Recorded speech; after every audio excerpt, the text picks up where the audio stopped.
Hello everyone. हम लोग इस वीडियो लेक्चर में बात करने वाले हैं जो टेक्निकल इंजीनियरिंग सब्जेक्ट का पीवाईक्यू देखेंगे हम लोग। ठीक है। इसमें जो है हमारा पीवाईक्यू जो है यू पटना का क्वेश्चन पेपर रहेगा। तो वीडियो स्टार्ट करने से पहले आपको दो तीन बात बता देते हैं। सबसे पहला, अगर आपको जो है ऑडियो का इशू होता है तो आपको ईयरफोन प्रयोग करना चाहिए। बात समझ में आ रही है? वीडियो हमारा जो है तीन पार्ट में बटा हुआ है। ये पूरा पीवाईक्यू हमारा जो है तीन पार्ट में बटा हुआ है, 1, 2 और 3। आपको जो है एग्जाम से पहले सारा पार्ट्स देख लेना चाहिए, क्योंकि हर एक पार्ट इंपॉर्टेंट होता है। क्वेश्चन कहाँ से रिपीट करेगा ये कहना मुश्किल है। बात समझ में आ रही है? क्वेश्चन कहाँ से रिपीट करेगा ये कहना बहुत ही मुश्किल है। ठीक है। तो हम लोग यहाँ से जो है ना एक एक करके देखेंगे। अच्छा, एक और बात, अगर आप चाहते हैं कि वीडियो रेगुलर अपलोड हो, ठीक है, अगर आप रेगुलर वीडियो चाहते हैं तो आप वीडियो को लाइक करके कमेंट में राधे राधे लिख दीजिएगा। बात समझ में आ रही है? चाहे थैंक यू लिख दीजिएगा, हम समझ जाएंगे कि भैया बच्चा जो है इंटरेस्ट दिखा रहा है। कोई इंटरेस्ट नहीं दिखाता है इसलिए वीडियो अपलोड नहीं होता है, सिंपल सी बात है। तो आपको चाहिए तो आप लाइक कमेंट किया कीजिए। चलिए, यहाँ से हम लोग जो है अपना क्वेश्चन देखना शुरू करते हैं। तो हमारा जो पहला सवाल है इस पार्ट का, वो क्या कहता है? Compare the constant head and falling head permeability test in terms of suitability and test setup. देखिए, हमारा जो है परमिएबिलिटी चैप्टर में परमिएबिलिटी से रिलेटेड दो बहुत फेमस टेस्ट है। ठीक है। परमिएबिलिटी से रिलेटेड दो बहुत ही ज्यादा फेमस टेस्ट है। पहला टेस्ट हमारा क्या है? फॉलिंग हेड है। ठीक है। और दूसरा टेस्ट हमारा क्या है? कांस्टेंट हेड है। ये टेस्ट जो है बहुत ज्यादा इंपॉर्टेंट है। ये टेस्ट जो है बहुत ज्यादा इंपॉर्टेंट है और एग्जाम में इस तरह का क्वेश्चन अक्सर रिपीट कर ही जाता है। बात समझ में आ रही है? ये दोनों टेस्ट जो है बहुत ज्यादा इंपॉर्टेंट है और एग्जाम में जो है ये क्वेश्चन इस तरह से रिपीट कर जाता है। बात समझ गए? तो इसको अच्छे से देखिएगा, सुनिएगा, समझिएगा भी। तो हम लोग जो है एक एक करके अंतर देखना शुरू करते हैं कि किसमें क्या अंतर होता है।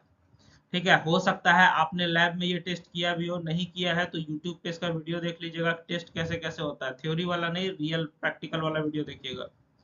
बात समझ में आ गई? तो यहाँ से हम लोग क्या देखेंगे, दोनों टेस्ट के बीच में क्या अंतर है, कांस्टेंट हेड और फॉलिंग हेड के बीच में क्या अंतर है। तो एक साइड हम लोग इधर कांस्टेंट हेड देखेंगे, इधर हम लोग क्या देखेंगे, फॉलिंग हेड देखेंगे। सबसे पहला जो कांस्टेंट हेड जो है ये किसके लिए सुटेबल है? कोर्स ग्रेन सॉइल के लिए सुटेबल है। कोर्स ग्रेन सॉइल कहने का मतलब ऐसा सॉइल जिसका कि मिट्टी का कण का साइज जो है थोड़ा बड़ा हो। बात समझ में आ रही है? साइज जो है मिट्टी का कण का क्या हो, बड़ा हो, उसको कोर्स ग्रेन सॉइल कहते हैं। जैसे सैंड हो गया, ग्रेवल हो गया। और फॉलिंग हेड किसके लिए सुटेबल है? फाइन ग्रेन सॉइल के लिए। फाइन ग्रेन सॉइल कहने का मतलब जिसका मिट्टी का साइज जो है कम हो। जैसे कि आपका क्ले हो गया। बात समझ में आ रही है? सिल्ट हो गया। तो ये सब हमारा फाइन ग्रेन सॉइल में आ जाएगा। तो कांस्टेंट हेड टेस्ट किसके लिए सुटेबल है सर? कोर्स ग्रेन सॉइल के लिए सुटेबल है। और फॉलिंग हेड हमारा फाइन ग्रेन सॉइल के लिए सुटेबल है। वाटर हेड आपका कांस्टेंट रहता है। किस केस में? कांस्टेंट हेड नाम ही इसी के लिए पड़ा है क्योंकि इसमें वाटर का हेड जो है कांस्टेंट रहता है। ठीक है। और फॉलिंग हेड में हमारा क्या होता है? वाटर का हेड जो है डिक्रीज करता है टाइम के साथ। फॉलिंग हेड में वाटर का हेड जो है टाइम के साथ क्या करेगा? डिक्रीज करेगा। बात समझ में आ गई? तो चलिए यहां से हम लोग जो है अगला पॉइंट देख लेते हैं। अगला पॉइंट क्या कहता है? कांस्टेंट हेड जो है हाई परमिएबिलिटी सॉइल में इस्तेमाल किया जाता है। जैसे देखो, हम स्टार्टिंग में ही बोले हैं कि हमारा कांस्टेंट हेड किस में इस्तेमाल होगा? कोर्स ग्रेन सॉइल में होगा। कोर्स ग्रेन सॉइल जो है हाईली परमिएबल सॉइल होता है। कोर्स ग्रेन सॉइल जो है जैसे कि सैंड हो गया, ग्रेवल हो गया, ये सब हाईली परमिएबल सॉइल होता है। इससे पानी बहुत आसानी से पास कर जाता है, सैंड ग्रेवल सबसे। तो इसलिए हमारा कांस्टेंट हेड कहाँ इस्तेमाल होगा? हाई परमिएबिलिटी सॉइल में इस्तेमाल होगा। फॉलिंग हेड जो है हमारा लो परमिएबिलिटी सॉइल में होगा, जैसे कि क्ले सिल्ट हो गया, सबसे पानी पास करना बहुत मुश्किल है। तो ये जो है फॉलिंग हेड कहाँ होगा? लो परमिएबिलिटी सॉइल में। कांस्टेंट हेड का अरेंजमेंट जो है सिंपल अरेंजमेंट होता है। मतलब जो इंस्ट्रूमेंट हम लोग लगाते हैं एकदम सिंपल सेटअप में आसानी से लग जाता है। फॉलिंग हेड में जो है हमारा इंस्ट्रूमेंट सही से लगाना पड़ता है, नहीं तो दिक्कत हो जाता है। उसके बाद अगर हम लोग बात करेंगे किस चीज का सर, कि हमारा जो है फ्लो रेट मतलब पानी किस तरीके गति से फ्लो करेगा वो हमारा डायरेक्टली इसमें मेजर किया जा सकता है। इसमें टाइम फॉर हेड फॉल जो है मेजर किया जाता है। सैंड और ग्रेवल सॉइल के लिए ये होता है कांस्टेंट हेड, आपको हम पहले बोले हैं। ठीक है। सैंड और ग्रेवल सॉइल के लिए होता है। और फॉलिंग हेड किसके लिए होता है? सिल्ट और क्ले के लिए होता है। अच्छा, कांस्टेंट हेड जो है कम समय में टेस्ट हो जाता है और फॉलिंग हेड टेस्ट होने में ज्यादा समय लगता है। बात समझ में आ गई? तो ये हमारा जो है कुछ बेसिक अंतर था किसके बीच में, कांस्टेंट हेड और फॉलिंग हेड के बीच में। तो आप इस चीज को ध्यान में रखिएगा। बात समझ में आ रही है? देखिए आपको याद रखने का तरीका बताते हैं। सी से हमारा कांस्टेंट होता है, सी से कांस्टेंट होता है, सी से कोर्स ग्रेन होता है। ठीक है, कोर्स ग्रेन में हमारा क्या आता है, सैंड ग्रेवल आता है। तो 3 पॉइंट तो ऐसे ही लिखा जाएगा कि कांस्टेंट हेड हमारा जो है कोर्स ग्रेन सॉइल के लिए इस्तेमाल होता है, इसका एग्जांपल में सैंड ग्रेवल सॉइल लिखा जाएगा। ठीक है, तो 2 पॉइंट हो गया। तीसरा पॉइंट क्या लिखा जाएगा, कोर्स ग्रेन सॉइल जो बहुत ज्यादा परमिएबल होता है।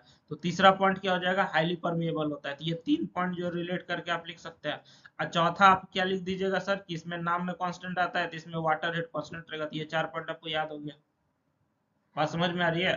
ठीक है, सी से कांस्टेंट होता है और सी से क्या होता है, कोर्स ग्रेन होता है। कोर्स ग्रेन में हमारा क्या आता है सर, सैंड और ग्रेवल आता है। तो यहाँ से ये लिखा जाएगा।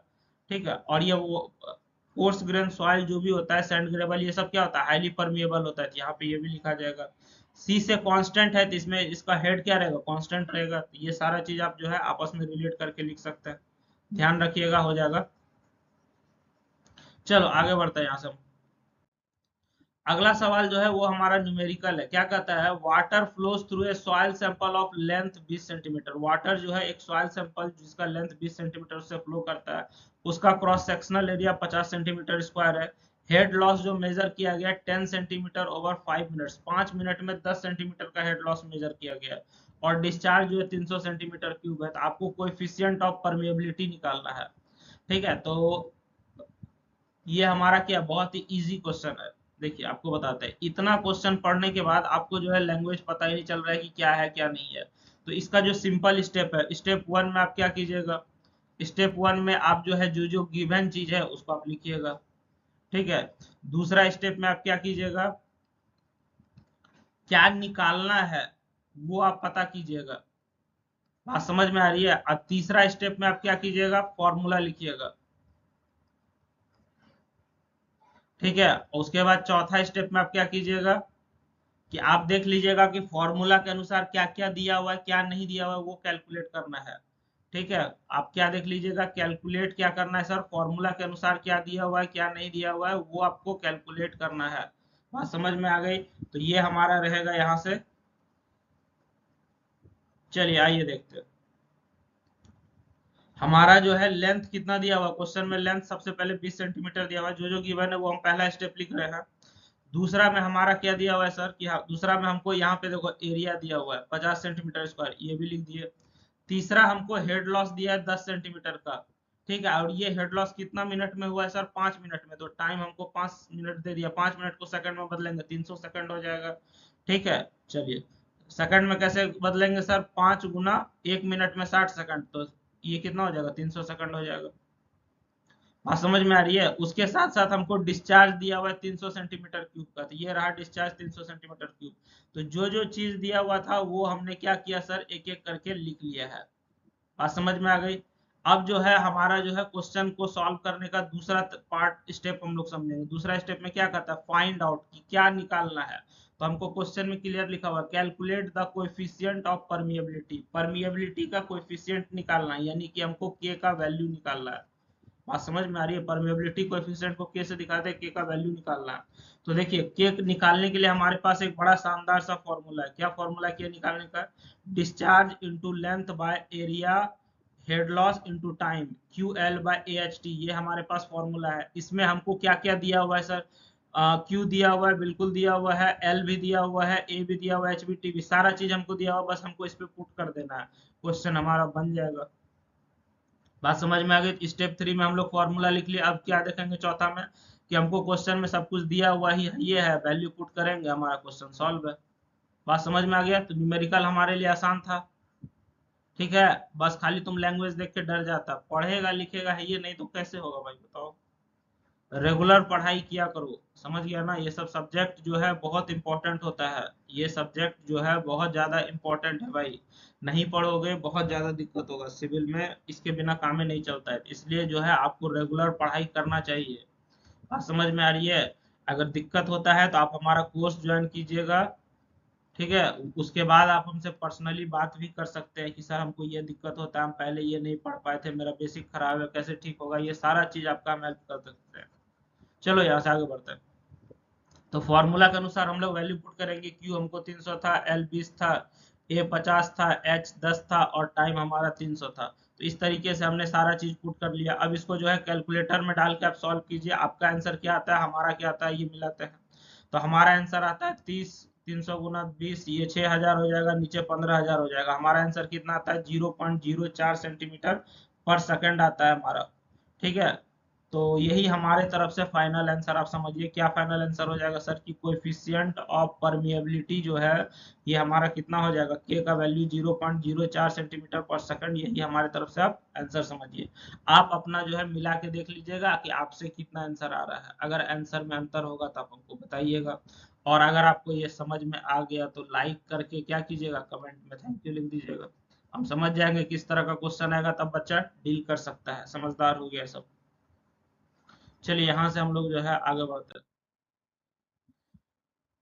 स्टेट डार्सीज लॉ, डार्सी का लॉ जो है आपको बताना है सबसे पहला काम। दूसरा क्या करना है, what are is assumption and limitation, Darcy का लॉ भी बताना है, उसका एजम्पशन भी बताना है, लिमिटेशन भी बताना है, और किस सॉइल कंडीशन में डार्सी का लॉ वैलिड नहीं होगा वो भी आपको बताना है। तो क्वेश्चन में आपको चार चीज बताना है। ठीक है, क्वेश्चन में आपको क्या करना है, चार चीज बताना है। सबसे पहला क्या, डार्सी लॉ बताना है। दूसरा इसका एजम्पशन बताना है। तीसरा लिमिटेशन बताना है। चौथा कि किस सॉइल कंडीशन में नहीं इस्तेमाल किया जाता है डार्सी लॉ, ये आपको बताना है। यानी कि टोटल चार क्वेश्चन आपको यहाँ पे आंसर करना है। बात समझ में आ रही है। चलिए तो यहाँ पे हम लोग इसको समझेंगे कि डार्सी का लॉ होता क्या है। सबसे पहले ये हम लोग समझ लेते हैं। देखिए डार्सी का लॉ कहता है the rate of flow through a soil is directly proportional to hydraulic gradient. मान के चलो कि ये हमारा जो है सॉइल का प्रोफाइल है। ठीक है, ये हमारा क्या है, सॉइल का प्रोफाइल है, इससे हमारा जो है फ्लो होने वाला है। तो ये जो जिस रेट से फ्लो करेगा, बात समझ में आ रही है, जिस रेट से फ्लो करेगा, फ्लो रेट को सॉरी, ये जिस रेट से फ्लो करेगा वो हमारा किसके प्रोपोर्शनल होगा, डायरेक्टली प्रोपोर्शनल होगा किसके, हाइड्रोलिक ग्रेडियंट के। बात समझ में आ रही है, यहाँ पे जो हमारा फ्लो रेट होगा वो डायरेक्टली प्रोपोर्शनल होगा किसके, हाइड्रोलिक ग्रेडियंट के। यही कौन कहता है, डार्सी का नियम कहता है। मैथमेटिकली अगर देखा जाए तो इसको हम लोग क्या कर सकते हैं, Q बराबर के आई ए होगा। Q बराबर क्या हो जाएगा, के आई ए हो जाएगा, जहाँ पे के हमारा कांस्टेंट होता है। ठीक है, Q बराबर क्या हो जाएगा, के आई ए हो जाएगा, जहाँ पे के हमारा क्या होता है सर, कांस्टेंट होता है। तो आइए हम लोग देखते हैं कि किसमें क्या क्या होता है। यहाँ पे हमारा जो है Q जो है, Q हमको क्या बताएगा, डिस्चार्ज बताएगा। के क्या बताएगा, कोएफिशिएंट ऑफ परमेबिलिटी बताएगा। आई हमारा हाइड्रोलिक ग्रेडियंट बताएगा। ए हमारा क्रॉस सेक्शनल एरिया होगा। ए हमारा क्या होगा, क्रॉस सेक्शनल एरिया होगा। बात समझ में आ रही है। तो rate of flow of A soil, देखो रेट ऑफ फ्लो मतलब कहने का हो गया वेलोसिटी। वेलोसिटी डायरेक्टली प्रोपोर्शनल होगा किसके, डायरेक्टली प्रोपोर्शनल होगा हाइड्रोलिक ग्रेडियंट। हाइड्रोलिक ग्रेडियंट को किससे दिखाते हैं, आई से दिखाते हैं। तो वी डायरेक्टली प्रोपोर्शनल होगा आई को। ठीक है, वी को हम लोग क्या लिखते हैं, क्यू बाय ए लिखते हैं। ठीक है, वी को हम लोग क्या लिखेंगे, क्यू बाय ए लिखेंगे। प्रोपोर्शनलिटी हटेगा तो यहाँ पे कांस्टेंट आएगा, के आएगा, और आई तो आपका पहले से था ही, तो क्यू बराबर क्या हो जाएगा, के आई ए हो जाएगा। किया, क्यों किया, एकदम याद रखना आसान है, क्यों किया, क्यों किया। बात समझ में आ रही है, क्यू बराबर के आई ए हो जाएगा। चलिए तो यहां से हम लोग समझ गए इसको क्या है नहीं है सर। अब देखिए कि डार्सी लॉ, पहला क्वेश्चन का हमने जवाब दे दिया।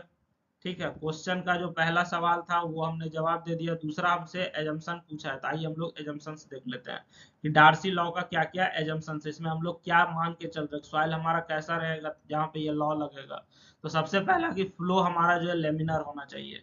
ठीक है, लेमिनार टर्बुलेंट ये सब आप पढ़े होंगे कि फ्लूइड मैकेनिक्स में लेमिनार फ्लो कैसा होता है। तो फ्लो हमारा क्या होगा, लेमिनार होगा। दूसरा बात हमारा क्या है, सॉइल फुल्ली सैचुरेटेड होगा, मतलब मिट्टी पूरी तरह से भीगा हुआ होगा। सूखा मिट्टी में ये चीज काम नहीं करेगा। तीसरा क्या है कि सॉइल हमारा होमोजेनस और आइसोट्रॉपिक होगा। सॉइल हमारा क्या होगा, होमोजेनस और आइसोट्रॉपिक हो जाएगा। चौथा हमारा फ्लो जो है स्टीडी रहेगा। चौथा हमारा फ्लो क्या रहेगा, स्टीडी रहेगा। पांचवा जो है वाटर इनकम्प्रेसिबल होगा, मतलब पानी हमारा दबेगा नहीं। बात समझ में आ रही है। तो ये सब कंडीशन हमारा रहेगा, तब जाके ये डार्सी का लॉ जो है हमारा वैलिड रहेगा। बात समझ में आ गई। चलिए और छठा चीज हमारा जो है वो क्या रहेगा, टेम्परेचर कांस्टेंट रहेगा। तो ये सारा छह एजम्पशंस आपको जो है ध्यान में रखना है, ठीक है, तब जाके हमारा क्या होगा, डार्सी का लॉ वैलिड रहेगा। अब जो है क्वेश्चन का तीसरा पार्ट देखेंगे, उसमें हमसे क्या पूछा है, लिमिटेशंस पूछा है, डार्सी का लॉ का क्या क्या लिमिटेशन है। लिमिटेशन करने का मतलब कहाँ कहाँ डार्सी का लॉ नहीं लगता है, तो टर्बुलेंट फ्लो के केस में डार्सी का लॉ नहीं लगता है। बात समझ में आ गई। चलिए उसके बाद हमारा जो है हाईली फिशियर्ड सॉइल के लिए सुटेबल नहीं है डार्सी का लॉ, ठीक ना। कोर्स सॉइल के लिए जो है जिसका की वेलोसिटी हाई हो वहां पे भी ये सुटेबल नहीं है, ठीक है। सॉइल स्ट्रक्चर आपका चेंज कर सकता है जब आपका पानी इसके थ्रू फ्लो करेगा। बात समझ में आ रही है। तो ये सब हमारा क्या हो गया, इसका कुछ लिमिटेशन हो गया, ये अभी हमारे लिए काफी इंपॉर्टेंट है, क्वेश्चन यहाँ से पूछता है। उसके बाद अब हम लोग देखेंगे कि डार्सी का लॉ जो है किस तरह के सॉइल के लिए वैलिड नहीं है। बात समझ में आ रही है। तो सबसे पहला पॉइंट आपको याद रखना है, डार्सी का लॉ जो है ग्रेवल और कोर्स सैंड जो कि टर्बुलेंट फ्लो में अंदर आता होगा उसके लिए सुटेबल नहीं है, ठीक है। किस तरह के सॉइल के लिए सुटेबल नहीं सर, कोर्स सैंड और ग्रेवल, ठीक है, जहां पे हमारा टर्बुलेंट फ्लो हो रहा होगा वहां पे डार्सी का लॉ सुटेबल नहीं है। दूसरा कि क्रैक और फिशियर्ड सॉइल में, ठीक है, उसमें हमारा जो है डार्सी का लॉ सुटेबल नहीं है। तीसरा सर अनसेचुरेटेड, मतलब मिट्टी अगर भीगा हुआ नहीं होगा तो वहां पे भी डार्सी का लॉ नहीं लगा सकते हम लोग, ठीक है। और चौथा हमारा क्या है सर कि हाई हाई हाइड्रोलिक ग्रेडियंट जहां पे होगा वहां पे भी डार्सी का लॉ नहीं लगता है। बात समझ में आ रही है। तो ये चार केस ऐसा है जहां पे हमारा डार्सी का लॉ नहीं लगता है, तो इसको आप ध्यान में रखिएगा। कौन कौन सा चार केस है सर कि हमारा सैंड सॉरी कोर्स सैंड और ग्रेवल रहेगा टर्बुलेंट फ्लो के केस में, तो वहां पे डार्सी लॉ नहीं लगेगा। क्रैक्ड या फिशियर्ड सॉइल रहेगा, वहां डार्सी का लॉ नहीं लगेगा। मिट्टी पूरी तरीके से सूखा रहेगा, डार्सी का लॉ नहीं लगेगा। हाई हाइड्रोलिक ग्रेडियंट रहेगा तो डार्सी का लॉ नहीं लगेगा। बात समझ में आ गई। चलिए यहाँ से हम लोग आगे बढ़ते हैं। अब अगला जो है वो हमारा न्यूमेरिकल, और न्यूमेरिकल इंपॉर्टेंट है। क्या कहता है, a soil profile consist of a 6 metre thick homogenous soil layer with the water table located at a depth of 3 metre from the ground surface. The unit weight of soil above the table is 18 kilo newton and saturated unit weight below the water table is इतना। Assume gamma W इतना। Determine the effective stress at a depth of 6 metre below the ground surface. देखिए question तो हम लोग पढ़ लिए, ठीक है। क्वेश्चन क्या कहता है समझ में नहीं आ रहा होगा, हमको समझ में आ गया, आपको समझ में नहीं आ रहा होगा, तो आपको हम सिंपल तरीका बताएं। पहला में आपको क्या लिखना है, गिवन लिखना, जो जो चीज दिया हुआ है देख लीजिए। सबसे पहले हमको 6 मीटर थिक दिया हुआ है, और अच्छा यहाँ पे देखो 3 मीटर जो है नीचे हमारा वाटर टेबल है, तो यहाँ पे वाटर टेबल 3 मीटर हमने लिख दिया है। उसके बाद टोटल डेप्थ हमको 6 मीटर है, यहाँ पे 6 मीटर हमने मेंशन कर दिया है। उसके बाद सर हमको जो है क्वेश्चन में यूनिट वेट जो है कहीं पे दिया हुआ है, यहाँ पे देखो, यहाँ पे यूनिट वेट हमको दिया हुआ है गामा 18 किलो न्यूटन पर मीटर क्यूब। उसके बाद गामा सेट 20.5 दिया हुआ है, ये रहा गामा सेट 20.5, ठीक है। उसके बाद जो है हमारा unit weight of water question में 9.81 दिया हुआ, ये रहा, ठीक ना। तो इस तरीके से जो जो चीज दिया हुआ उसको हमने क्या किया है, लिख लिया है। अब इस क्वेश्चन को सॉल्व करने के लिए और अच्छे से समझने के लिए इसमें आपको फिगर भी बनाना पड़ेगा। बात समझ में आ रही है। इस क्वेश्चन को सॉल्व करने के लिए और अच्छे से समझने के लिए आपको फिगर भी बनाना पड़ेगा, ठीक है। आपको क्वेश्चन में क्या निकालना है, इफेक्टिव स्ट्रेस निकालना है 6 मीटर जमीन से नीचे, ग्राउंड सरफेस से 6 मीटर नीचे। तो सबसे पहले हम लोग यहाँ पे ग्राउंड सरफेस बनाएंगे,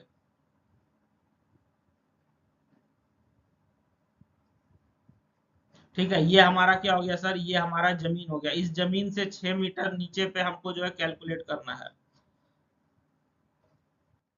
इस जमीन से 6 मीटर नीचे पे हमारा क्या होगा सर, कैलकुलेशन होगा। तो जमीन से 6 मीटर नीचे यहाँ पे आपका कैलकुलेशन होगा।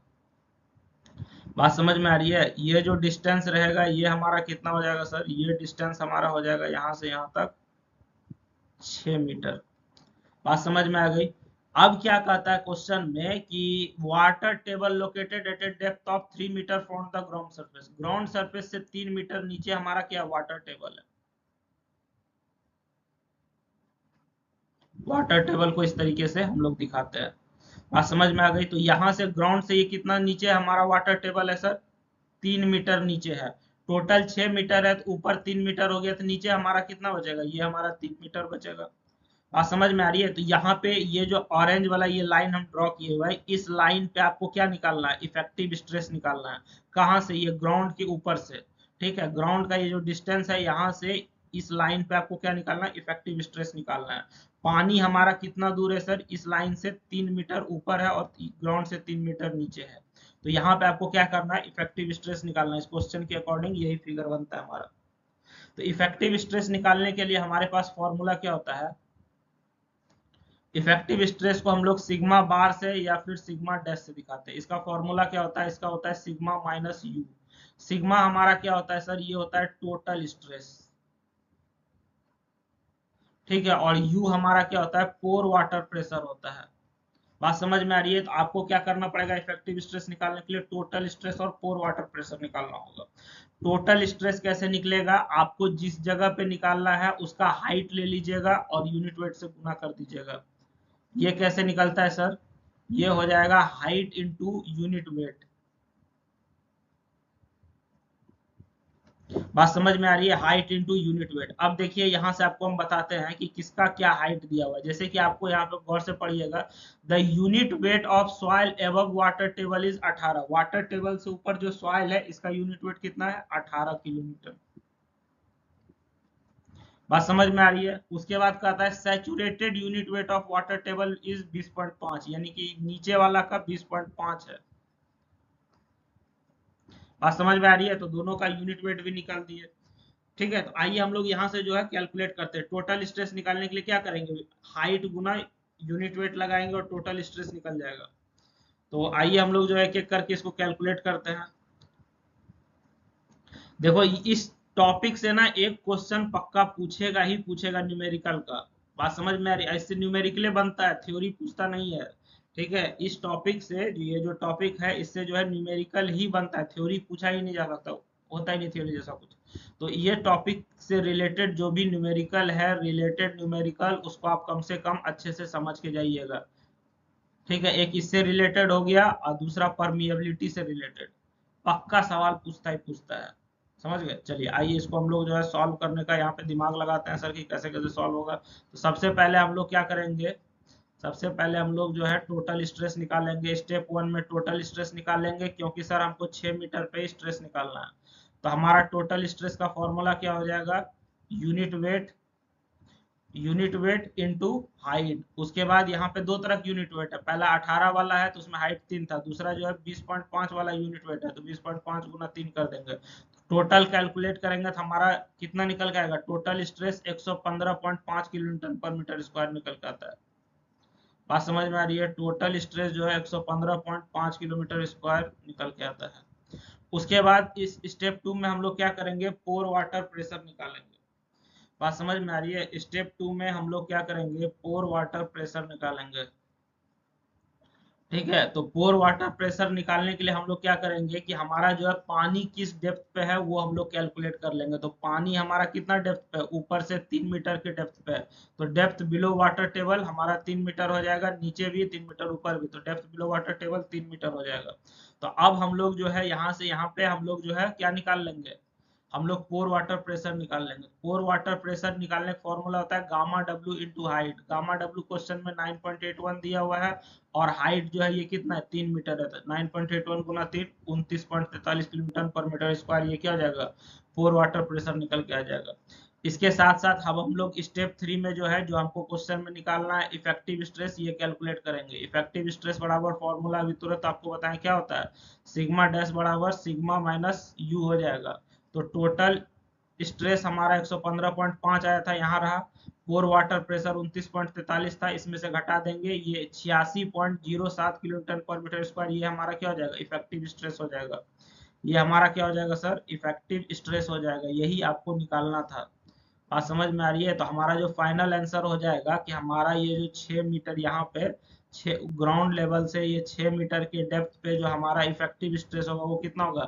86.07 किलो न्यूटन पर मीटर स्क्वायर। ये हमारा इफेक्टिव स्ट्रेस हो जाएगा। यही क्वेश्चन कहता है। बात समझ में आ गई? क्वेश्चन क्या कहता है, यही कह रहा था हमको क्वेश्चन में। ठीक है, चलिए तो यहाँ से आपका क्वेश्चन सॉल्व हो गया है। आप जो है वही पुराना बात, अगर समझ में आ गया तो कमेंट में थैंक यू लिखिएगा और क्या। ठीक है, समझ में आ गया तो आपको क्या करना है, लाइक करके कमेंट में थैंक यू लिख देना है। देखो ये सब करने से ना तुम्हारा कुछ घटेगा नहीं, लेकिन हमारा थोड़ा फायदा हो जाता है। बात समझ में आ रही है, ये सब करने से तुम्हारा कुछ घटता नहीं, लाइक थैंक यू ये सब जो करवाते हैं, हमारा थोड़ा फायदा हो जाता है। और तुम अगर चाहते हो कि हम जो है वीडियो रेगुलर डालते रहे तो उसके लिए ये तो करना पड़ेगा भाई, क्योंकि हमको भी तो मोटिवेशन चाहिए ना, वो मोटिवेशन यहीं से मिलता है। बात समझ में आ गई। चलिए, चलिए यहाँ से आगे बढ़ते हैं। अगला सवाल हमारा क्या कहता है, अगला सवाल कहता है कि डिफरेंशिएट आपको करना है किसके बीच में, स्टैंडर्ड प्रॉक्टर टेस्ट और मॉडिफाइड प्रॉक्टर टेस्ट। ठीक है, उसके बाद आपको ऑब्जेक्टिव और टेस्ट प्रोसीजर भी बताना है। तो देखिए, प्रॉक्टर नाम का एक साइंटिस्ट था, ठीक ना, उसने जो है एक टेस्ट बनाया था जिससे कि हम लोग कंपैक्शन कैलकुलेट करते हैं। कंपैक्शन में क्या होता है सर, मिट्टी के अंदर से एयर बाहर निकल आ जाता है, एयर एक्सपल्सन किया जाता है। एक्सपल्सन मतलब होता है बाहर निकलना। तो कंपैक्शन में हम लोग क्या करते हैं, मिट्टी के अंदर जो भी हवा रहता है उसको हम लोग बाहर निकालते हैं। जैसे तुम देखा होगा रोड जब बन रहा होता है ना, तो उसके ऊपर भारी वाला रोलर चलाया जाता है ताकि मिट्टी में जो भी हवा है वो बाहर निकल सके। ठीक है, तो प्रॉक्टर नाम का एक साइंटिस्ट था जिसने जो है एक टेस्ट बनाया था कि हमारा जो है कि मिट्टी के अंदर अगर कंपैक्शन आपको कैलकुलेट करना है तो उसके लिए आपको एक टेस्ट करना पड़ेगा, स्टैंडर्ड प्रॉक्टर टेस्ट। बात समझ में आ रही है, उसके लिए आपको एक टेस्ट करना पड़ेगा, स्टैंडर्ड प्रॉक्टर टेस्ट। ठीक है, इस साइंटिस्ट ने तो टेस्ट बना दिया, फिर समय के साथ जो है बाकी समझदार लोगों ने इस टेस्ट को जो है थोड़ा सा और अच्छा करने का काम किया। ठीक है, इस साइंटिस्ट ने जो स्टैंडर्ड प्रॉक्टर टेस्ट बनाया था बहुत अच्छा काम किया था, समय के साथ साइंटिस्ट लोगों ने इस टेस्ट को और अच्छा करने का काम किया। तो और अच्छा जब किया तो उसको क्या किया, इस टेस्ट को मॉडिफाई किया, तो इसलिए दूसरा वाला जो टेस्ट है उसका नाम क्या पड़ गया, मॉडिफाइड प्रॉक्टर टेस्ट पड़ गया। बात समझ में आ रही है। अब आपको यहाँ पे बताना है कि जो प्रॉक्टर ने टेस्ट किया था, स्टैंडर्ड प्रॉक्टर टेस्ट, और जो बाद में मॉडिफाई किया गया, दोनों में क्या अंतर है ये आपको समझाना है। बात समझ में आ रही है, तो चलिए हम लोग यहाँ से इस चीज को देखते हैं, समझते हैं।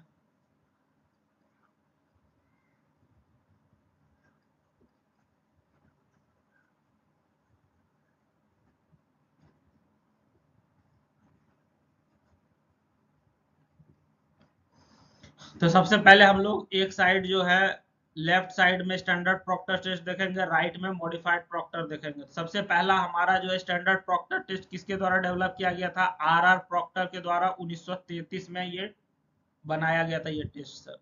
उसके बाद में जो है जरूरत के अनुसार समझदार लोगों ने इस टेस्ट को मॉडिफाई किया है, तो मॉडिफाइड वर्जन जो है डेवलप किया गया था है कंपैक्शन रिक्वायरमेंट के लिए। कौन सा कंपैक्शन सर, हैवी कंपैक्शन। जैसे रोड सब में भारी भरकम ट्रक जाता है तो वहां पे हैवी कंपैक्शन होता है, तो वैसे कंडीशन के लिए मॉडिफाइड प्रॉक्टर टेस्ट का आविष्कार किया गया था। दूसरा जो है standard Proctor test ordinary construction work में जाएगा। ठीक है, अगर छोटा मोटा कंस्ट्रक्शन करना है तो आप उसमें स्टैंडर्ड प्रॉक्टर टेस्ट कर सकते हैं, जैसे घर मकान बना रहे हैं स्टैंडर्ड प्रॉक्टर टेस्ट कर लेंगे। जबकि मॉडिफाइड प्रॉक्टर टेस्ट कहाँ होगा, हाईवे सब, जहाँ पे हमारा जो है भारी भरकम ट्रक सब गुजरता है, एयरफील्ड हो गया, ठीक है, हैवी स्ट्रक्चर हो गया, मतलब अगर मान के चलो 30-40 महल वाला घर हो जाएगा तो वहां पे मॉडिफाइड प्रॉक्टर करना पड़ेगा। बात समझ में आ रही है, तो कौन कहाँ इस्तेमाल होगा ये आपको बता दिए। उसके बाद तीसरा हमारा क्या है सर, कि कंपैक्शन एनर्जी जो है लो होता है, इसमें जो है बहुत ज्यादा हम लोग एनर्जी यानी वजन नहीं लगाते हैं स्टैंडर्ड प्रॉक्टर में, और मॉडिफाइड में हम लोग जो है कंप्रेशन एनर्जी, कंपैक्शन एनर्जी बहुत ज्यादा होता है।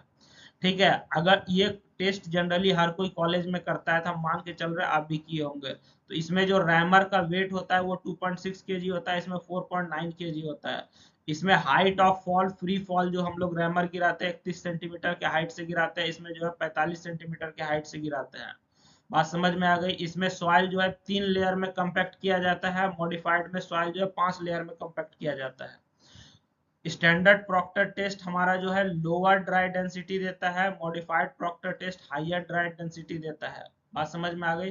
तो ये तो सर हमारा मिनिमम 7 पॉइंट होना चाहिए, क्योंकि क्वेश्चन 7 मार्क्स में पूछा है, तो मिनिमम 7 पॉइंट हो गया। अब इसके बाद भी आपको हम दो खास पॉइंट बताते हैं। इसके बाद हमारा क्या है सर, कि ओएमसी जो है कंपैरेटिवली इसमें हाई रहेगा। ओएमसी मतलब ऑप्टिमम मॉइस्चर कंटेंट।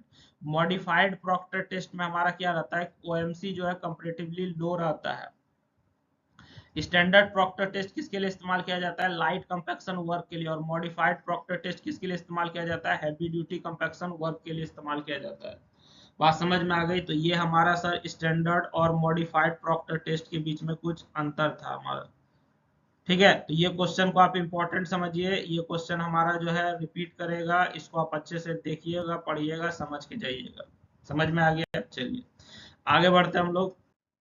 इस टेस्ट का ऑब्जेक्टिव आपको बताने के लिए बोला गया है। इस टेस्ट का जो है ऑब्जेक्टिव बताने के लिए बोला गया। तो सबसे पहला ये जो टेस्ट हम लोग करते हैं प्रॉक्टर टेस्ट, चाहे वो स्टैंडर्ड प्रॉक्टर हो या फिर मॉडिफाइड प्रॉक्टर हो, ये टेस्ट हम लोग क्यों करते हैं सर? ताकि हम लोग जो है सॉइल का ओएमसी निकाल सके। सॉइल का क्या निकाल सके? ओएमसी, ऑप्टिमम मॉइस्चर कंटेंट निकाल सकते हैं। ऑब्जेक्टिव का मतलब होता है कोई काम करने का क्या मकसद है। ठीक है, चलिए टू डिटरमाइन मैक्सिमम। अच्छा, सबसे पहला सर हम लोग जो प्रॉक्टर टेस्ट, यानी कि दो तरह का, एक स्टैंडर्ड प्रॉक्टर है, दूसरा क्या है हमारा? मॉडिफाइड प्रॉक्टर है। बात समझ में आ रही है? तो ये दोनों तरह का जो प्रॉक्टर टेस्ट करते हैं उससे हम लोग दो चीज निकालते हैं। पहला हम लोग ओएमसी निकाल लिए, दूसरा हम लोग एमडीडी, मैक्सिमम ड्राई डेंसिटी निकाल लिए।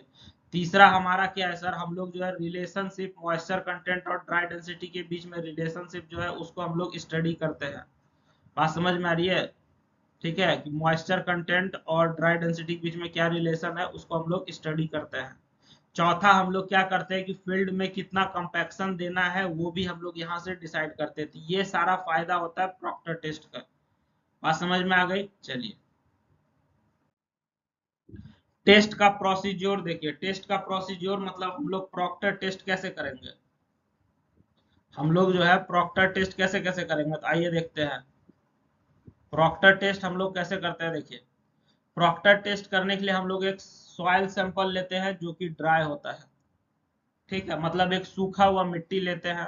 ठीक ना, उसमें हम लोग क्या करते हैं, अपने कैलकुलेशन के अनुसार पानी मिलाते हैं। ठीक है, डिजायर्ड मॉइस्चर कंटेंट अपने कैलकुलेशन के अनुसार मिलाता है। ऐसे नहीं कि पानी उजल देते हैं, ऐसा नहीं होता है। अपने अनुसार पानी मिलाते हैं। उसके बाद हम लोग क्या करते हैं, वो मिट्टी को बढ़िया से मिलाने के बाद हम लोग जो है मोल्ड लेते हैं। मोल्ड में लेयर में मिट्टी को भर देते हैं। ठीक है, उसके बाद हर एक लेयर को हम लोग जो है कंपैक्ट करते हैं मॉडिफाइड रैमर के अनुसार। स्टैंडर्ड या मॉडिफाइड जो भी रैमर है उसके अनुसार हम लोग कंपैक्ट करते हैं। ठीक है, उसके बाद कॉलर हटा के हमारा जो भी एक्सेस सॉइल है उसको हम लोग ट्रिम कर देते हैं, काट के अलग कर देते हैं। उसके बाद हम लोग उसका बल्क डेंसिटी निकाल लेते हैं। ठीक है, उसके बाद कुछ सैंपल ले लेते हैं मॉइस्चर कंटेंट डिटर्मिनेशन के लिए। उसके बाद उसका हम लोग क्या निकाल देते हैं, ड्राई डेंसिटी निकाल देते हैं। और ये डिफरेंट मॉइस्चर कंटेंट के लिए हम लोग जो है मतलब अलग अलग पानी मिला के हम लोग जो है ये टेस्ट को रिपीट करते रहते हैं। बात समझ में आ रही है? अलग अलग मात्रा में पानी मिला के इस टेस्ट को क्या करते हैं, रिपीट करते रहते हैं। उसके बाद हम लोग मॉइस्चर कंटेंट और ड्राई डेंसिटी के बीच में जो है कर्व जो बनेगा ग्राफ, उस ग्राफ को प्लॉट कर देते हैं। बात समझ में आ गई? तो इस तरीके से हमारा जो है सारा का सारा खेला होता है। और लास्ट में हम लोग क्या करते हैं सर, हम लोग जो है ग्राफ में ओएमसी और एमडीडी प्लॉट कर लेते हैं। तो यहाँ पे हमारा जाके टेस्ट करने का मकसद पूरा हो जाता है।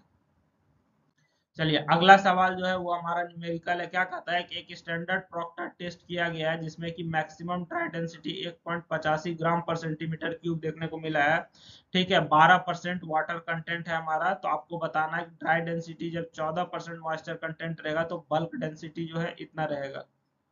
सॉरी, आपको वाटर ड्राई डेंसिटी निकालना है जब 14% मॉइस्चर कंटेंट रहेगा और बल्क डेंसिटी इतना रहेगा। ठीक है, तो देखिए फिर वही बात करेंगे, क्वेश्चन पढ़ रहे हैं पता ही नहीं चल रहा है। तो आपको क्या करना चाहिए, सबसे पहले जो जो गिवन है उसको आप लिख लीजिए। क्वेश्चन पढ़ने के बाद सबसे पहला काम क्या कीजिए, जो जो चीज दिया उसको आप लिख दीजिए। तो जो जो चीज दिया हुआ है ये आपको मिल जाएगा।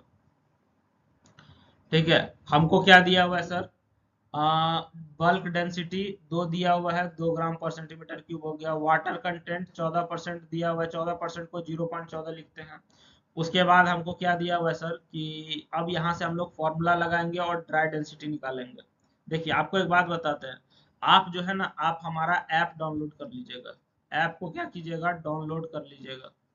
ठीक है, और ऐप पे जो है आपको क्या मिलेगा, ऐप पे जो है आपको सारा फॉर्मूला का ना, सब्जेक्ट का सारा फॉर्मूला का आपको पीडीएफ मिल जाएगा। ठीक है, हर एक सब्जेक्ट का मिलेगा, इसका भी मिलेगा। तो बात ऐसा है कि जियोटेक में फॉर्मूला बहुत ज्यादा है। जियोटेक में फॉर्मूला बहुत ज्यादा है, यहाँ पे सारा फॉर्मूला जो है अच्छे से एक साथ लिखा हुआ है। तो आपको याद करना और एग्जाम प्रिपरेशन करना बहुत हेल्प करेगा।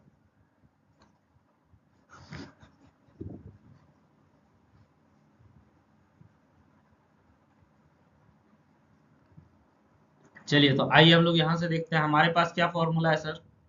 हमारे पास सिंपल सा फॉर्मूला है, ड्राई डेंसिटी गामा डी बराबर क्या होता है, 1/1 + W होता है, 1/1 + W होता है। चलिए ठीक है सर। तो ये हमारा गामा का वैल्यू हमको 2 दिया हुआ है, 1 हो जाएगा, W हमको 0.14 दिया हुआ है। सारा चीज हमने लिख लिया सर।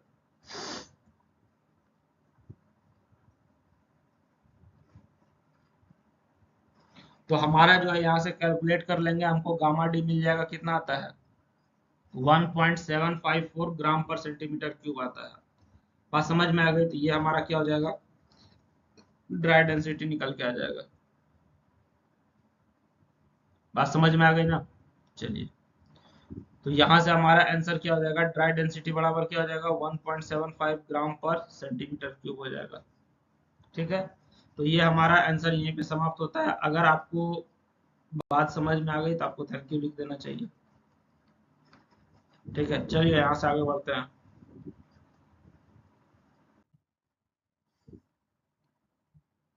अगर आपको कोई भी तरह का बात समझ में नहीं आया हो, कोई भी तरह का डाउट हो, तो आप हमसे कमेंट, चैट, कॉल, व्हाट्सएप जैसे भी चाहे तो पूछ सकते हैं। ठीक है। इसका पीडीएफ जो है आपको ऐप पे चाहे टेलीग्राम पे मिल जाएगा, आप देख लीजिएगा। और इस सब का जो लिंक है वो वीडियो के डिस्क्रिप्शन में मिल जाएगा कि किसका क्या लिंक है सर। उसके बाद आप अगर अभी तक मेरा व्हाट्सएप ग्रुप नहीं ज्वाइन किए हैं तो व्हाट्सएप ग्रुप भी जरूर ज्वाइन कर लीजिएगा। वहां पे आपको सारा अपडेट मिलते रहता है कि क्या होने वाला है, क्या नहीं होने वाला है। ठीक है। और भी कुछ कुछ पीडीएफ वगैरह है वो हम लोग वहां पे शेयर कर देते हैं। बात समझ में आ गई। चलिए तो हमारा लेक्चर यहीं पे समाप्त होता है, बाकी का पार्ट जरूर देखिएगा। Thank you everyone, good luck for your exam. आप ज़्यादा से ज़्यादा जो है क्वेश्चन लगाइए, प्रैक्टिस करके जाइए, जो भी दिक्कत हो हमसे पूछिए, और आप जो है ज़्यादा से ज़्यादा मार्क्स स्कोर करके आइए। ठीक है, थैंक यू एवरीवन।